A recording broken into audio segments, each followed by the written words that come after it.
The thing that I was also interested in terms of creating new habits and the strength of the habits is diet. And you looked at the gut side of things in terms of what you ate, what people ate, which I thought was unusual in terms of a scientific study. They don't always take into it. I think it's your dietetics side of things as well. You probably Which I think is, well, you refer to the gut as your second brain, right? So totally. it is Yeah. important. But I was surprised to see, particularly with the keto and low carb things, that you were saying glucose and sugar does affect, like that's your main Energy reasoning. source. Yeah, Yeah. yeah, but from a reasoning point of view as well. I think you said it. Glucose, self-control. That was the triggers, the Yeah. self-control area of the brain. Yeah. Yes. Self-control, this is super fascinating because self-control is something that we depend on. So self-control, willpower, it can be used interchangeably. And we depend so much on our willpower. And I think this is where we often go wrong when we're trying to change our behaviors. We'll say we don't want to scroll on our phone. We'll still have our phone right next to us and we'll be like, I'm not going to touch that. It's like, I'm going to come home and I'm not going to eat the cookie. The cookie is dead to me. It's like, no, your neural pathways are going to charge straight for the cookie.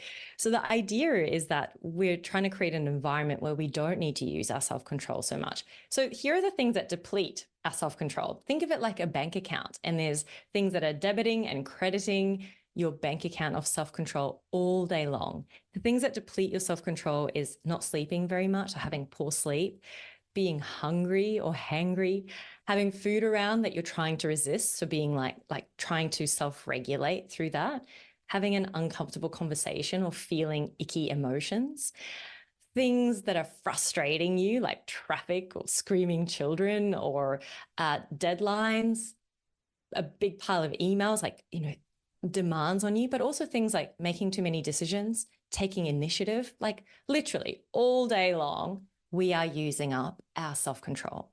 The things that replenish that self-control are things like taking periodic breaks throughout the day, like 10 minutes in every hour, meditation, a really good night's sleep, rest, and carbohydrates, glucose. If you're using with the in terms of weight, so this is interesting, in terms of the weight loss being low carb and also keto, which then uses fat as an energy source, does then that mean that there's a link between, are you saying people that are on the keto diet have less self-control? That's my question. Do you know, I actually don't think so, because I know that the body is creating carbohydrates, from the process of ketogenesis. So although you're not consuming carbohydrates, there are still carbohydrates being used as a fuel source, and it could be like the transformation of fat or whatever the body's doing, right? I can't remember the physiology exactly right now, but I think at the beginning stages where you're reducing your carb intake and you're not at that stage in ketosis, yes, you have less self-control.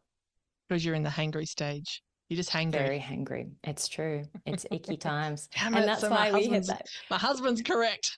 Oh, no. Did he say this to you? Oh, my gosh. No, I just, I have to warn him when I'm getting hangry. Oh, yeah. It's a thing. It's funny. When my husband sees me grizzly, he was like, do you want a snack? I'm like, do I look like I need a snack? He's like, yes, please take the snack. He'll even pack snacks. If we go on a road trip, he'll count how many hours it is. He's like, yep, this many snacks. I need it. I'll say to my husband, I'll be like, oh, I'm getting hungry. And he's like, oh, okay, we'll try and find a cafe or something for out. And I'm like, a couple of minutes will go by and I'm like, I'm getting hangry. And he knows I've got 5 minutes. Yes. 5 minutes to get some food into her. I hope he delivers. I hope. It's so funny. A friend of mine was telling me the other day that her husband has stashed all these secret chocolate pockets all over the house. And whenever she's feeling a bit grizzly, he'll just go over and pull a bit of chocolate out. And he's like, here you go. And he just knows that it'll just perk her up. Oh, I think my husband might need to level up a little bit in terms of his snack game then. Right. Everybody listening, level up.